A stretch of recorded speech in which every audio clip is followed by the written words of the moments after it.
missed a good sassy video about new releases, and that's what I'm gonna do today.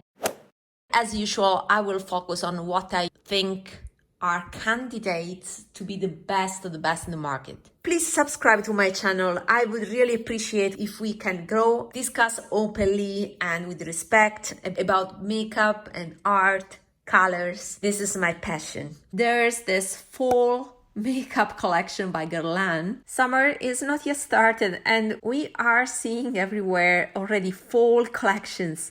Well, this palette will be mine because it has that antique rose hue. It's a fall version of Charlotte Tilbury Pillow Talk, let's say, but with that amazing Guerlain formula, wet and dry, baked gelée formula, perfect for any age, but also if you are concerned by skin texture on your lid, this is very smooth and flattering, very young looking. So this is a must. I haven't found until now a color story that was really speaking to me, but this, although I admit it will be warm and a classic, let's say nothing extraordinary in terms of uniqueness, but I love this color story. There's a preview of Tom Ford Soleil Summer collection. So still there's a pink palette, but it doesn't seem to be the wet and dry formula. So I think I will skip. I will wait for reviews. These palettes are by Tom Ford are too expensive to be purchased blindly. More than the palettes, I'm intrigued by the lipstick because it seems not a transparent one this time, but seems it has more base color and it's a bronzy looking color. So I may think about it. I know it's very expensive, but the highlighter is promising as well, because it seems again a baked gelée formula, and it depends how dark it will be. I will wait for reviews and real swatches without Photoshop. I probably won't purchase because of the outrageous price, but yeah, it's still intriguing. Lisa Eldridge had her first skincare release and it was a cleanser. I tried a lot of cleansers. Why? First of all, cleansers are usually the cheapest product in the skincare routine. So it's easier to try a lot of things without breaking the bank, you know. But I like the possibility to prep my skin with cleansers. However, I haven't purchased the Lisa Eldridge one because I have a lot of cleansers. But I want to bring you the attention on this comparison that is with a very similar product that costs half the price and gives a very similar experience of the Lisa Eldridge cleanser. And it's this one, is the Jordan Samuel After Show cleanser. There are two versions of this After Show cleanser.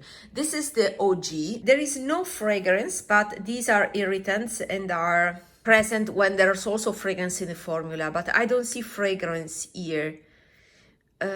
This formula has a lot of extracts, and if you compare it with the Lisa Eldridge one, of course Lisa Eldridge proudly avoided these two limonene and linalool ingredients.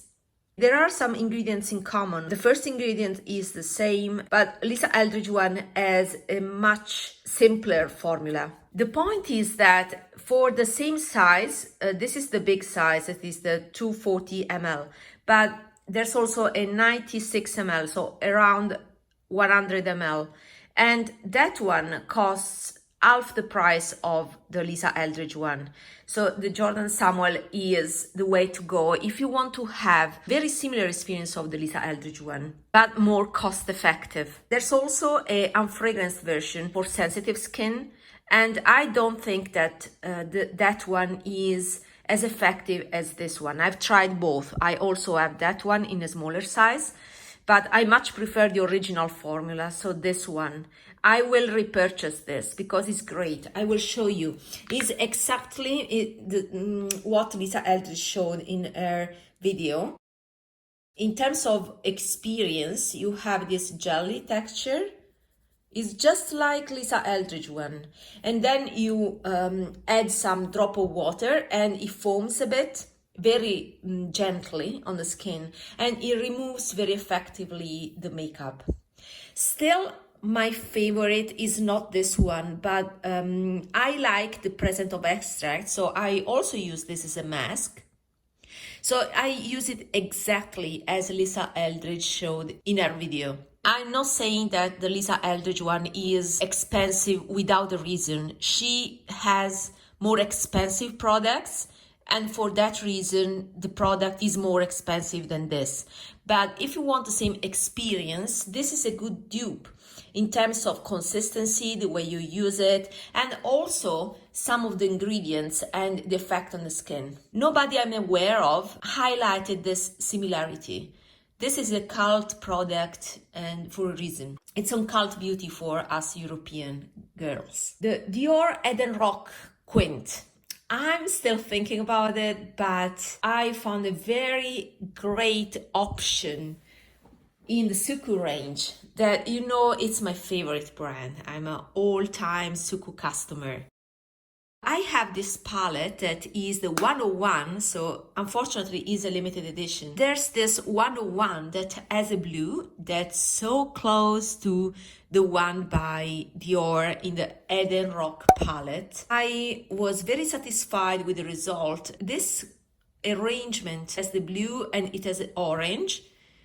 So it resembles of the Eden Roc, but this gives more spice to the look, because you can get similar look if you want to use the orange and the blue. Of course, those are the colors that are in common with the Eden Roc palette, but it also has this shimmery, glittery shade that has some blue in it. It's not a straight champagne like the Eden Roc Quint. I'm satisfied with this, and Suqqu as a superior formula, in my opinion, compared to Dior. Simply because it's so thin that for wrinkly lids, this is much more flattering.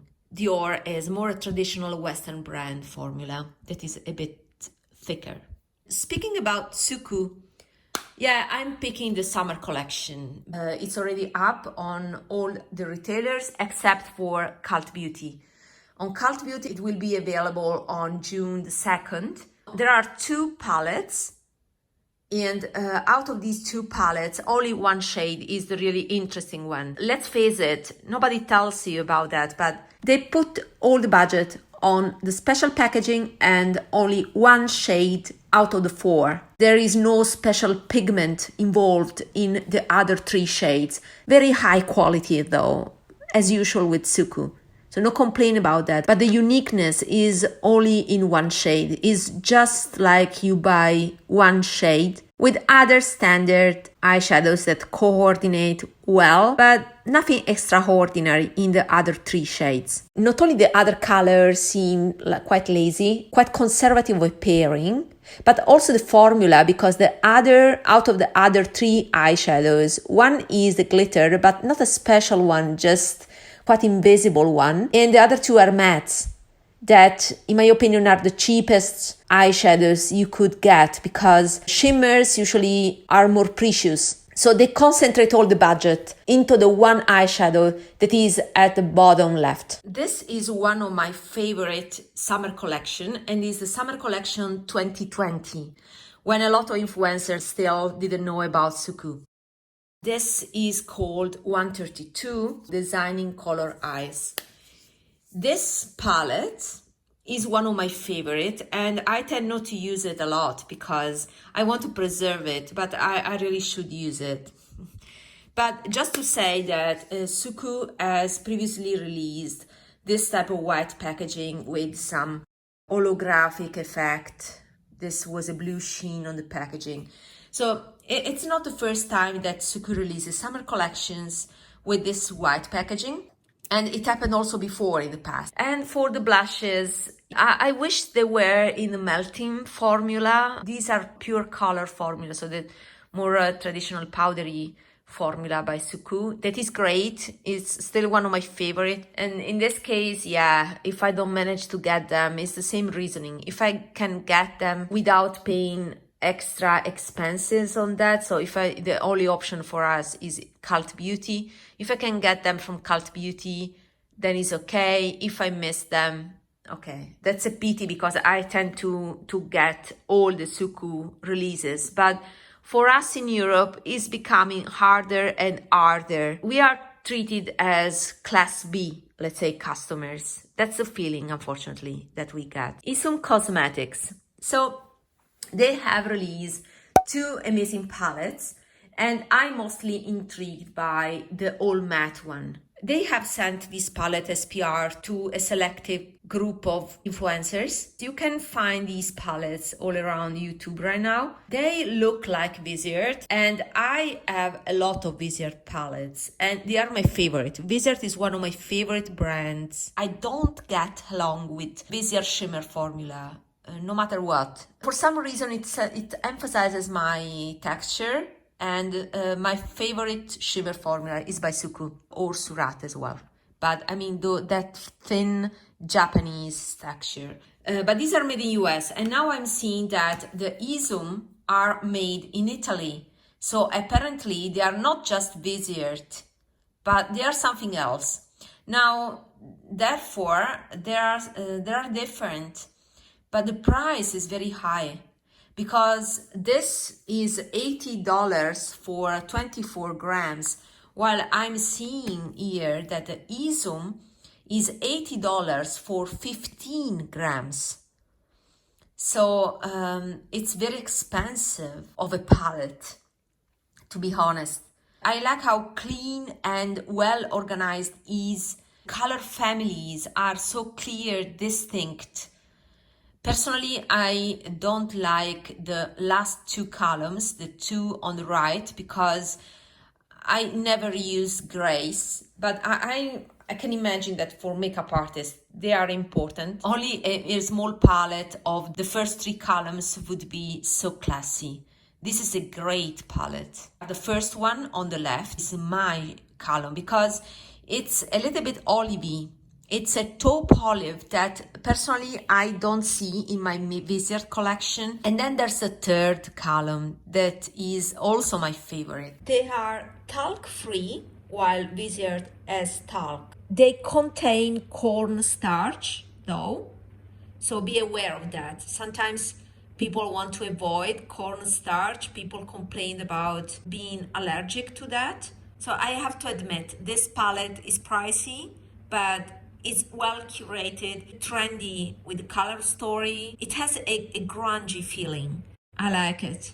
What is annoying is that it is produced here and I have to pay double the price just because I have to import back from US to Italy. It's a nonsense.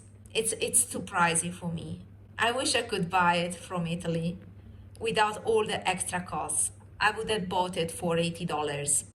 But it's too expensive to import it back from US. And I hope that ESUM will know about that and do something, maybe find an European retailer so also European people can enjoy their products. The intensity one is even more expensive, is $120. And it may be because, as I said also for Suqqu, the shimmer shades are more expensive. This has the same column structure of the matte one, and these colors perfectly match the matte ones. Okay, let's go to Clionadh. That is the last brand I would like to discuss about. So Clionadh has released a palette. And my unpopular opinion is that I don't like it. I don't like it because it's a rainbow palette.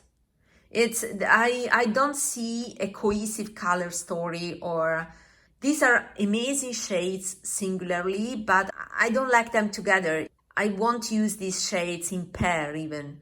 And on top of that, there's orange that it's not my type of color. I see there's a burgundy that I don't see it. Yeah, it has a shift to red. Maybe it's nice, but to be honest, I'm a little bit tired of multichromes in the sense that they all seem the same. I'm at the point where there are only subtle shifts, only subtle difference among the multichromes, and all the brands release all the same stuff. And yeah, I'm tired of them. With multi-chromes, you really need just a one shadow look. Otherwise, you won't get the beauty of the shift. You need surface, a wide surface to appreciate the shifting, the color changing. And if you start to mix them, it's a mess, and it's better to just use regular eyeshadows. I'm a little bit over these type of shades that are, on top of that, very expensive. I understand they are expensive because the raw material is expensive, because it's a lot of effort, waiting, and import taxes. So I cannot pay $200 for these 8 shades, because that is the price I would pay as a European, you know. I reached the point when I had 40, 50 shades, almost everything. And then I started selling the shades that were redundant, because I was tired of all this redundancy. At this point, yeah, I'm over. That's just my opinion, guys. It's the true opinion I have. If you enjoy them and you're still amazed by the color shifts and the differences, but to me they start looking all the same, and once at the eyes you really can't appreciate all the differences. Let me know in the comments what do you think about these releases, and see you in my next video. Bye bye.